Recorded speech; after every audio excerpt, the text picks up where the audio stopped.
That bad, huh? I don't know what the hell just happened.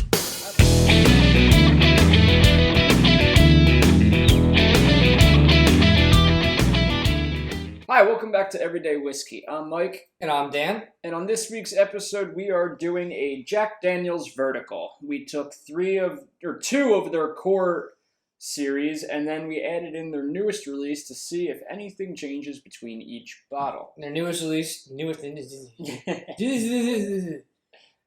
release being the Jack Daniel's 10-year, which is their first age statement released in over 100 years. Fortunately, Mr. Jack Daniels was never able to actually see the 10-year or the last age statement release come out in 100 years would be 1921. Considering he died October 9th, 1911, which is coming up this Saturday, will be the 90th anniversary of his death. R.I.P. R.I.P. However, the way he died is not so glorious. No? He Alright, so he got mad at something and punted a cast iron safe like a smart person would. Oh, yeah. Every guy does it. Get mad, they hit something, whatever. But instead, in his cowboy boot, punted a safe, broke his toe. I'm going to go real fast here. Broke his toe. Basically, his toe got gangrenous, a.k.a. it was rotting away. They cut off the toe. Nope, didn't get the infection. Cut off his foot. Still didn't get the infection. Cut off his leg. Still didn't get his infection. So I think he kicked the safe in probably 1905. So over this course of 6 years, they just kept lopping off pieces of fucking leg. It's like, oh, we get it? No. Eventually what this led to is something called blood poisoning. And once you have blood poisoning, you go septic. Yep. And then you die. So that's how Jack Daniels died.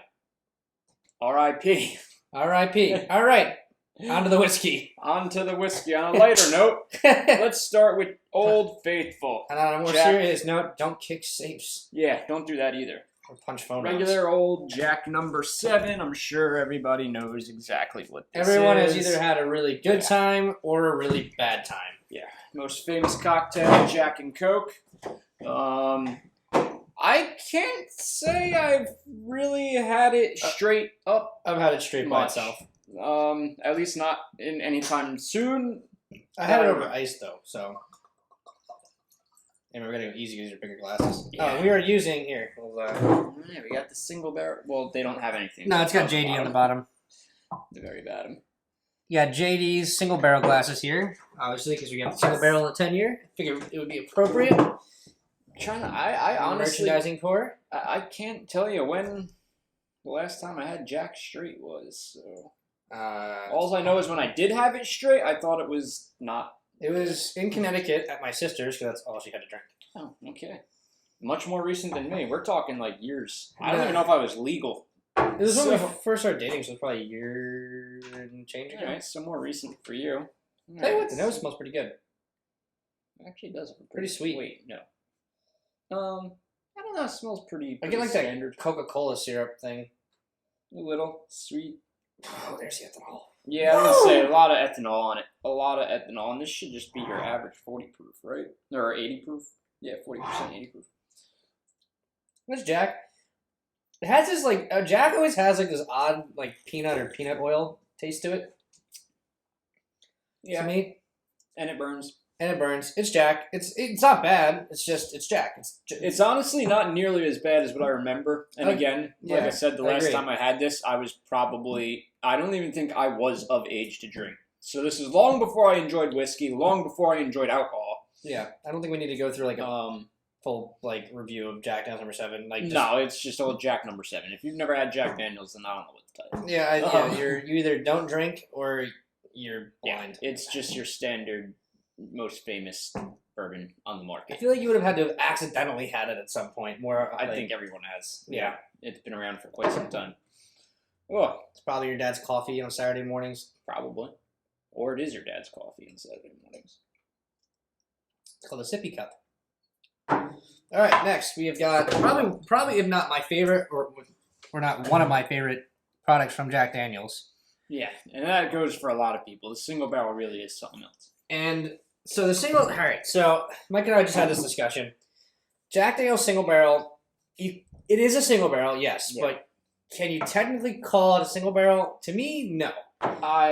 After you explain to me what you're about to explain to them, I would call it blended. Yeah, I'd call it small batch. So basically what not a single barrel. Jack Daniel's single barrel does, because obviously they have to create a consistent product. And by creating consistent product, you need to also that follows mass manufacturing. So you can't do a true single barrel. It's impossible. It's too much money. It's too much time. It's too much maintenance. Yeah. So what Jack does, it's called a vatted single barrel.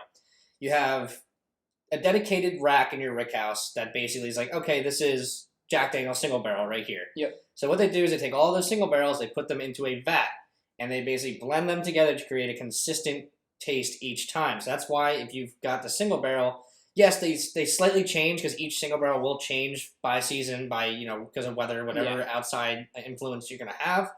But they do taste very close. I've had different Jack single barrels; they taste different. The only true Jack single barrel you will ever get will be your private store picks. The nose I love on this one. The nose is like you have some similar characteristics from the number 7, but it's softer and more well rounded.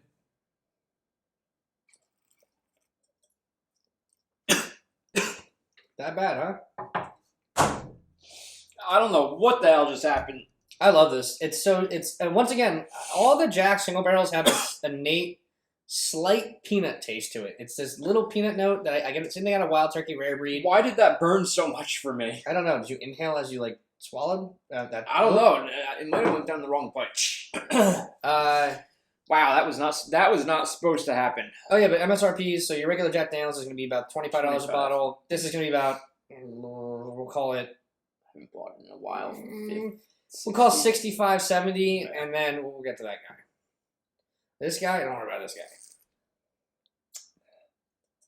Wow, this is not nearly as smooth as the regular Jack, if you ask me. See, I'm thoroughly enjoying this, and you can actually see how oily this is. And it's only a 7%. So I don't know if you guys. So this is like how wine has legs. I don't know if you can see this. You can actually probably see in the camera a little bit. Whiskey is the same thing. It's the oils from the actual whiskey, and the more oils you get, to me that always means it's got a little more flavor. That peanut oily aftertaste. For a 7% increase, though, this is hitting hard as hell. Can you grab me my water? I gotta try something here. Well, you dial it back. No, let's try freshening my glass up. I don't know what the hell happened. That is not at all what I remember this tasting like. Mike just got kicked in the chest. I really did. That was some white lightning. I heard you freaking coughing, and I'm like, how? To me, this is probably one of their best products. The cash strength would be the top for me. We're not doing the cash strength tonight just because it doesn't really have. Obviously, it's linked to these because it's part of the single barrel series, but it is. But these are your staple. Well, this is new, so you can't call it staple. But it's usually Jack and single barrel. They're two staples. And we don't know if they're ever going to release this again. This could be a one and done, and that's the case. Whoever got one, and has an open one, your value is completely spiked. Yeah, see, that tastes a little bit better. That tastes much better. Maybe a little residue in it. I think I had this left over. Wow, don't mix those two if that's the case. Holy shit. To me, this is, super clean. I hate using this term, but really smooth.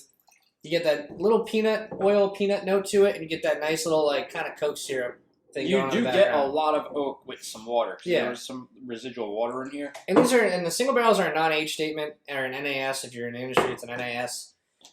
So they don't tell us how long it's been aged. Most single barrels are between 7 to 10 years. Mm-hmm. Whatever. You take that for what it is. Yep. Okay. And we got the big guy last. Here, I'll do the... So we got the Jack... the honors. Yeah, we got the Jack 10-year. Newest to market in the Jack Daniel's family lineup. Yep. I have not had this. He refuses to tell me anything about it. Why would I tell you? It. Yeah, you're going to make your own opinion. So you're going to drink it first. I already had it. I'm not saying what I think. It's in the same... It's actually a different bottle from the single barrels. It's a little bit smaller. Once again, this is a... I don't like the cap. What are you doing? I'm trying to grab it. There we go. Good cork noise, though. It's a very thin cap, though. Ooh, I like that engraving they put on. Yeah, it's really they did a really nice job of the packaging with this bottle. They pulled it on stops. Can you get it? There you go. Now you might be able to see the slate engraving on there. But sorry, excuse me.